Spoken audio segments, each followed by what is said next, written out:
Hey everybody, I'm Chase Senior and he's Harrison Graham. You're watching Any Given Thursday by Chat Sports. We go live every single Thursday at 5 o'clock Eastern, 2 o'clock Pacific. The video you're about to watch first aired on that show this past Thursday, so sit back and enjoy, and if you like what you see, join us every Thursday on Chat Sports.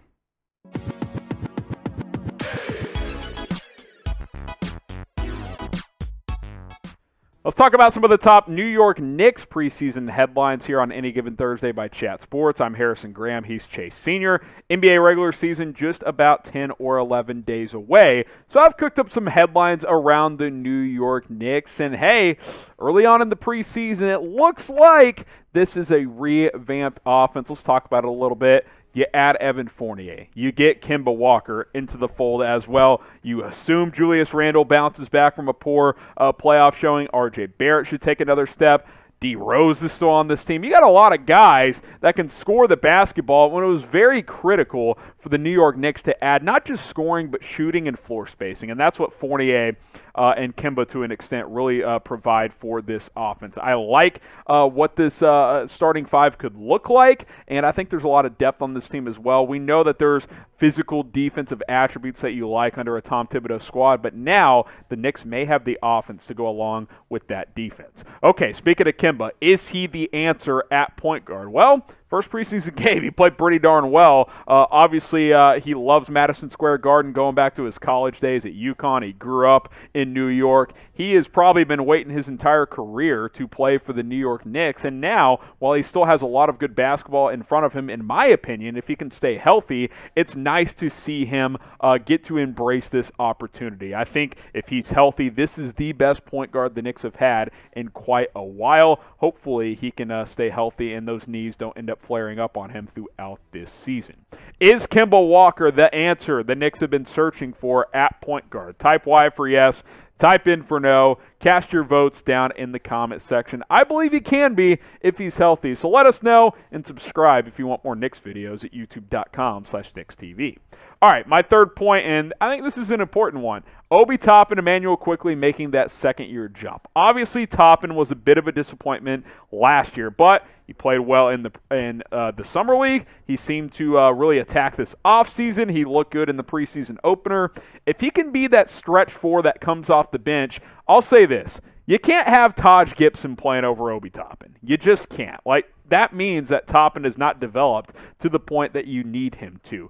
The shooting percentage was nice last year at almost 50%, but can he knock down that corner three? Can he be more involved? Can he understand his role in the offense and be a good defensive player? That's what they're hoping for. They drafted him in the top 10 for a reason. Hopefully Toppin makes a jump this year. I like what Quickley did last year. He's one of the surprise players as a rookie, averaging over 11 points per game. Let's get that efficiency up. I think that's going to be a key development area for him. Shoots the ball well from three, but overall from the field, not great at under 40%. I think this needs to be a nice combo guard off the bench, and if Obi Toppin and or Immanuel Quickley prove to be legitimate role players this year, that is a very, very good thing for this Knicks team that already has a ton of depth. So who needs to step up more? Type OT for Obi Toppin. Type IQ for Immanuel Quickley, who has some high IQ, by the way. Get your votes in right now. OT for Toppin, or type your IQ for Immanuel Quickley. Chase, these are kind of some of the things I'm looking at, some of the storylines circulating here. What else do you have to add to this Knicks team right now? Yeah, Kemba Walker is an X factor. He looked as though he was somewhat back in that preseason debut against the Indiana Pacers. Looked really good and spry and, most importantly, healthy. Yep. I also think Evan Fournier, shout out to Money Marsh for this point, is an X factor as well. You're paying him a lot of money, right? So if he can average, let's say, 18 to 20 points per game, shoot 40% I think it could three. take a mediocre to an above-average Knicks offense and make them actually pretty legit.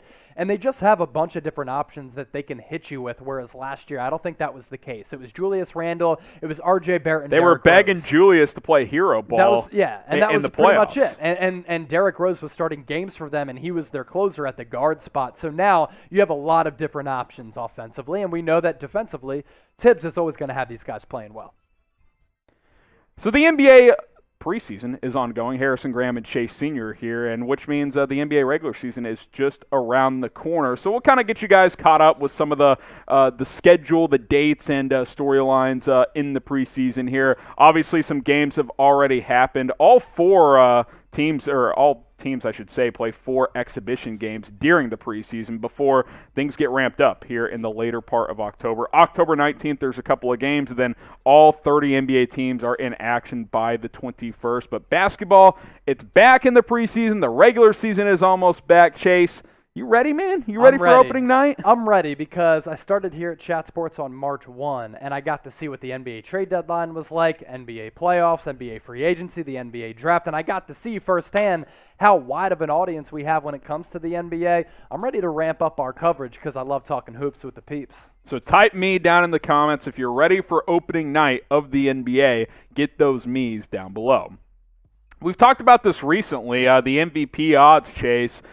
Anything change for you? You think these make sense? Luka plus 400, Steph plus 500, Giannis, Embiid, and LeBron, and several others at plus 1,200 as well. How do you feel about the latest Vegas odds when it comes to MVP? Well, there's a scenario in which I could see every one of these guys winning MVP. Sure. Like if the Mavericks are a top 3 team and Luka averages 30 plus, I could see him winning the MVP. If Steph Curry has a season for an entire 82-game slate like he had after the All-Star break last year, in which he put forward one of the best offensive displays that we've ever seen, he could win MVP. If the Warriors are back with a healthy Klay Thompson, Giannis has a lot of momentum considering he's coming off that NBA Finals MVP, and he's already won a couple of league MVPs. And then if Joel Embiid really puts the team on his back during all of this Ben Simmons controversy and drama. If he goes out and now averages like 31 I think he would have won 13. last year if he didn't get injured. That paved the way for Nikola Jokic to win MVP. At 7-1 odds, that's pretty good value. And then LeBron James and Kevin Durant, both at 12-1 odds. Let's say the Lakers come back, they're the number 1 seed, and by far and away they're the best team in the NBA. LeBron could win it, and then KD is always a walking bucket to win MVP. How disrespectful are we being to Jokic? He's not even in the top 5. I know. He won it last year. I just don't think he's going to win back-to-back. Probably not, but man, that's pretty disappointing for him. Shout out your favorite player in the comments. Maybe it's one of those guys. Maybe it's someone else. Let us know who your favorite player in the NBA actually is right now. We'll go ahead and take a look at the title odds as well. This is the most recent odds here.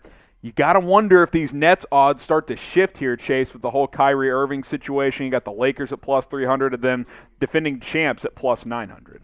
If I had to put money on a team right now, I wouldn't put money on the Nets. First of all, there's not really good value, and we don't know how often Kyrie Irving is going to be available for Brooklyn because there's a chance that he doesn't play any of the home games in Brooklyn.